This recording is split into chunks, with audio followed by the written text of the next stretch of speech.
Hello and welcome back to Autistic After Hours. I'm your host Ashra. Today I wanted to talk about how I actually went about my unmasking journey. In a lot of my episodes here on Autistic After Hours, I talk about unmasking a lot.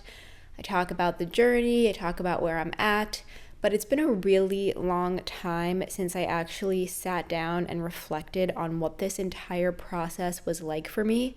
And I've noticed so many of you in the comments asking, wanting to know more. I'm realizing we're all at different points in unmasking. We are all at different parts of our journey. And so it might be helpful or comforting for you to hear what it was like for me, think about how it aligns or is different from the experience that you're having, all being valid. It is totally okay if your unmasking experience has been very different from mine. But I'm just aiming to share this to provide some sort of comfort, validation, or maybe some guidance. Before we get into the episode, a quick reminder to follow Autistic After Hours on Instagram. That's where I have been posting original content every single week, and we are getting so close to 70K followers on there, which is awesome. Thank you so much for your support. Also, be sure to follow wherever you're listening right now, whether that is on Spotify, Apple, or YouTube. It helps me out so much when you follow. I am going to be sharing what my unmasking journey has looked like. I also want to say that it's not over. I think that for my entire life, I may be feeling like I'm on this journey because I don't really know what it looks like to be fully unmasked. I don't know what it looks like to feel finished with unmasking or what that would be like. I don't know if that's like a realistic goal. These are all still things that are very fresh and new for me. It's only been a few years. And so it may be something that has an endpoint, or it may be something that is ongoing for the rest of my life. I don't really know. And I'm okay with either. But for me, so far, reflecting, this is what it looked like. This is what I can identify and share with you. The first part of unmasking for me really started with the knowledge that I was autistic. That was the starting point. It was when I got official confirmation. That was when I fully accepted that I was autistic. And for you, self-diagnosis might be that. It might be the confirmation you need. For me, I needed a professional confirmation. And once I got that, that really initiated the process. That was when I was like, okay, now that I, fully myself believe this, and now that I have professional confirmation, which makes me feel really validated and gets rid of my imposter syndrome, now I feel like I can really internalize this and start making changes. So that is when it all started. When I fully believed and accepted my autism diagnosis. I wouldn't have been able to start the unmasking process without that knowledge and acceptance, because that is what propelled me to opening the door to allowing myself to be authentic. Basically, I needed an explanation before I felt like I could allow myself to explore who I was. Without the explanation, I felt almost like I didn't have permission, like I wasn't giving myself permission. Having that acceptance, like the knowledge of being autistic, the acceptance and the understanding, it gave me what I needed, which was permission. From there, I really entered into a big phase of burnout. That was because I realized that I had been masking for my whole life. I felt like the exhaustion from it hit me like a ton of bricks. It was almost like, because I had gotten the diagnosis and realized that I really was autistic and realized all the masking that I was doing, and I finally had like an explanation and an understanding for it all, and I gave myself permission to really accept that and like understand that. That was when I also gave myself permission to like fully start feeling the effects of it. And that was when a burnout started. And it was probably like pretty close to when I got the diagnosis. That was when the burnout began. And I felt like I finally had permission to let myself kind of fall into the depths of it.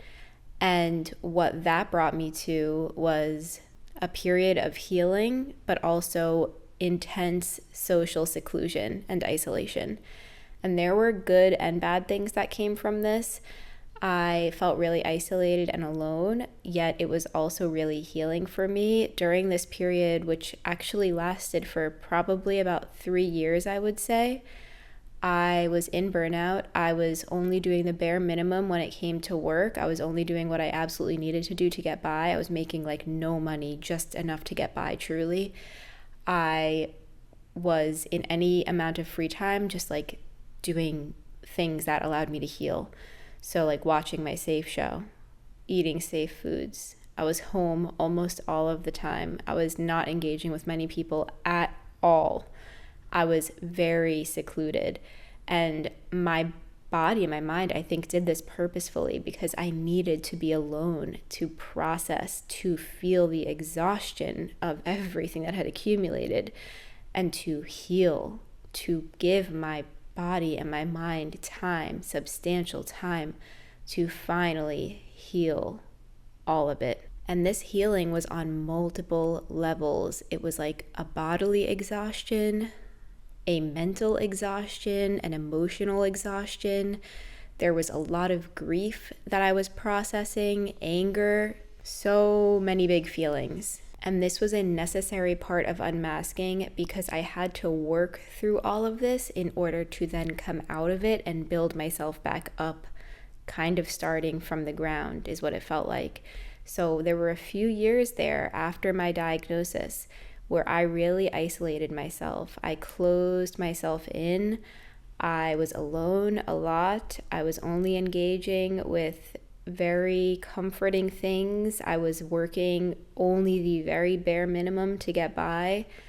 I was not pushing myself at all. I was really using accommodations. I was like really exploring and seeing what it felt like to finally accommodate myself. And I was really pushing myself to the far end where like now I use less accommodations than I used during this period of my life when I was in that healing period. I was using my noise canceling headphones all the time, multiple hours a day. I was not really going to any social things, and if I was allowing myself to feel very on the outskirts. I was not pushing myself in any way. I was giving myself a few years to truly heal and process everything that I had gone through. And that's going to look different for everybody. I was also going to therapy at this time. It was a very important part of my life where I allowed myself to heal, to feel the exhaustion, to process, to work through the emotions, to figure out finally, like, and feel the relief of knowing, like, I finally know what's going on and now I can just rest. I can just rest after what was such a difficult process of getting myself in for the assessment and getting the diagnosis and dealing with what that meant. It was very emotional and I needed to heal, and that is what I did for like 3 years. Hi guys, quick ad break. As a high masking autistic person, one area of my life where I've struggled massively is with SX and intimacy. For a long time, those types of experiences felt really uncomfortable and just plain bad for me, and it was because I was masking during them, feeling like I needed to perform a certain way, people please my way through it, almost going into autopilot during it. I realized that it didn't and shouldn't be that way for me though, so I've been using some supplemental support and some educational material to help me gain security, comfort, and agency over my intimate experiences. One resource I really love is Beducated. Beducated is a website with over 150 courses on all things SX and intimacy. One of their main messages is that SX is a skill that can be worked on, giving you control and autonomy over your experiences. I really love that they emphasize the educational aspect of their courses because it is something that so many people need, but not enough people know about or have access to as adults. If you want to try out Beducated for yourself, which I do highly recommend, you can click the link in the description box to check out the site and take the quiz to get a personalized roadmap for your SX and intimate journey. The next really big part of unmasking for me was connecting with my younger self, and this was something that started happening during the healing phase, but also after it and still now. And something a little bit controversial, but which was very important to me, was there was actually a decent amount of age regression involved, and it still happens now. And this is not to infantilize myself. This is a very real thing that was very helpful for me, but I started really connecting with who I was as a child. That meant that I was starting to almost act the ways that I acted as a child. I connected with childhood interests. I allowed myself to revert to what it felt like to be a child. And this only happened in places where I felt very safe, usually with my boyfriend Nick, and he understands that that was what was happening. And it wasn't like I ever fully became a child. I don't have dissociative identity disorder. I do not have alters, but age regression for me meant allowing myself to really reconnect with who I was, the things I liked, the things that harmed me as a child, letting myself process those things and feel the joy, but also the sadness.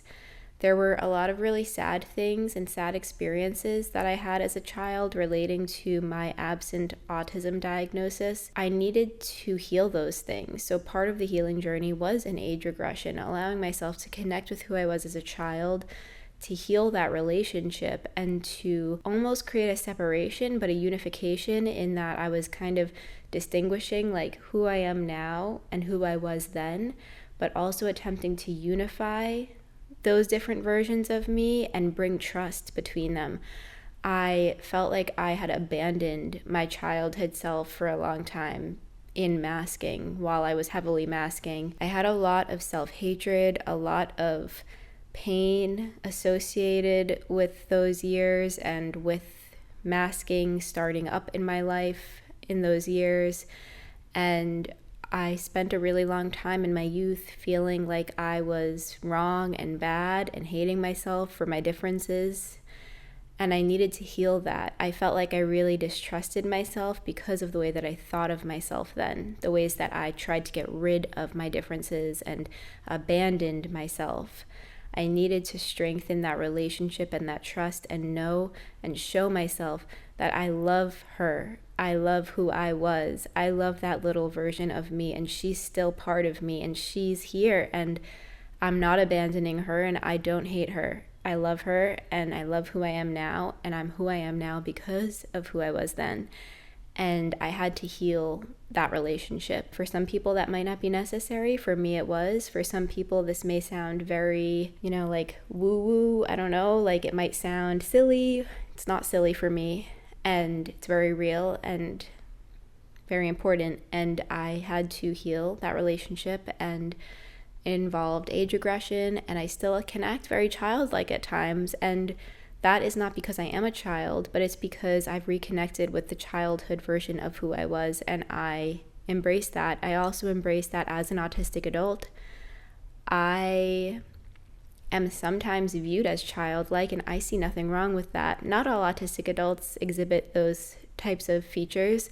Not all autistic adults feel childlike in any way. I personally do, and I love that about myself. And allowing that to come out was very important in my unmasking journey. Another really important part of unmasking for me was actually learning how to self-regulate and stim. And I think this gets a whole aspect of the unmasking journey on its own. This is a whole part that I would label as distinct because it was so important. I had to relearn how to stim and regulate myself. And there are certain stims that I always had, even while I was masking, shaking my legs, picking my fingers, twirling my hair. These are types of stims that I always had because they were deemed more socially appropriate. But things like rocking back and forth or stimming with nature, looking at things in specific ways, moving my wrists and my hands in certain ways. These are things that were pointed out as weird, things that I distanced myself from and eventually completely removed from myself because I felt like I had to. So I needed to kind of mechanically reintroduce these things. And that meant mechanically reintroducing stimming and just trying things out in my solitude while I was alone, rocking back and forth, remembering what that felt like, seeing if that was something that still felt good for me now, exploring all these different types of stims, exploring what felt good for me. And then eventually there are certain things that I stopped doing and certain things that stuck. And now I have instinctually ways to regulate myself. When my body is not feeling good, I often rock back and forth. I often stim in really free-flowing ways now because I've reintroduced them and my body knows that it's safe for me to do those things. Those are almost like tools that I have that I use instinctively now. I reintroduced those things mechanically, and then my body kind of did the rest for me and showed me what felt good. And now I stim freely, very freely now. I sometimes still am conscious of my stimming at times, especially in public. I might still notice, and that is why my unmasking journey is ongoing, because I still do have internalized sort of fears and maybe even internalized ableism around certain stimming behaviors. When I notice myself doing things, I might have a quick thought of like, oh, stop doing that. But at least the instinct is there now, and I'm working on strengthening my confidence and getting to a point where I don't consciously or even subconsciously try to stop myself. Another really big part of unmasking for me, probably the next big part, was that I really started to change my outward expression. For a very long time, a big part of masking was my external aesthetic and presentation, the way that I dressed, the way that I held myself, my body language, making sure I was making eye contact, all of these things. I really stopped doing a lot of that. I started wearing sunglasses a lot in social experiences so that I didn't feel uncomfortable with eye contact. I was stimming a lot more. I started dressing in ways that were more aligned with the ways that I maybe would have dressed as a kid, like the things I was interested in as a kid. I used to love combining different patterns, wearing lots of jewelry. I started doing those things again to kind of reignite my desire and passion for individualism and learning what I liked from scratch, from who I was in the beginning of my life. And so I really started to change my outward expression to reflect the more unmasked version of me. And now I'm here where I feel a lot more confident in my outward expression. I'm wearing my sunglasses all the time. I wear my cat ears all the time. I wear my noise canceling headphones a lot. I dress really for myself now, and what that means is that I have a strong sense of what I like and what I don't like, and I love that about myself. In the past, I felt like I had no opinions because I was so highly masked, but that's really gotten better, and I, at first, really had to manually change the way that I was dressing, and I kind of was copying things that I liked as a kid, but now it's gotten a lot easier. And that was a process of, again, thinking what did I like as a kid, and then trying to get into that, and then over time it just started to become more intuitive for me. Another big part of unmasking was engaging in my special interests. This was a big thing, and this involved things like safe shows. This involved things like sparking my special interest in autism, in fragrances. I really started to allow myself to engage with my safe things, with the things that brought me joy, with a veracity. And it felt so good to finally feel like I had permission to do it, because in the past I felt so confused by my needs for safety, for a safe show, my need to want to watch the same show over and over and over again. I felt like it was bad. I felt like it was weird. People judged me for it. I felt weird about my intense interests. I felt weird that I always wanted to talk about the same types of things. I just felt like because I didn't understand it, it was something bad that I had to fix or change. But now I felt like I could approach it with an understanding of oh, this is because I'm autistic. This is something that's important for me, regulating for me, really good for me, because it makes me happy. It brings me joy. It brings me comfort. It brings me regulation. These are not things I should be getting rid of. These do not pose any issue in my life. These are things that make my life better. And I realized I can start embracing them with the vigor and the excitement that I had been wanting to for so long. The next part of unmasking for me was radical honesty.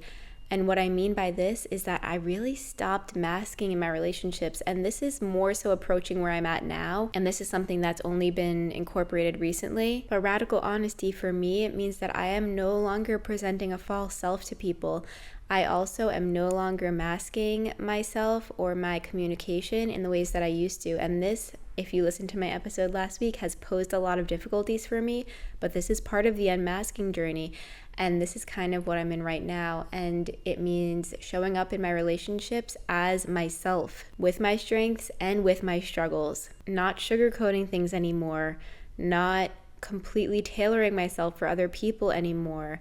Telling people when I have struggles, telling people when I have issues, telling people when I need them to re-explain something, just being me in all of my authenticity, just whatever that means for me, showing people who I really am, radically myself. That is where I'm at right now, and it's hard, But that's been a huge part of unmasking, and it's kind of the culmination of everything else.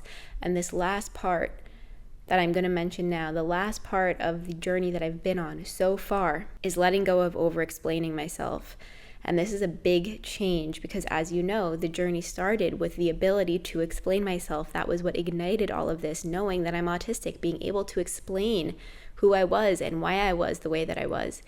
But now it's almost this full circle moment where I'm re-arriving at this feeling of explanation, but in a very different way, realizing that though I have this strong need to explain, maybe I'm now at a point where I'm done.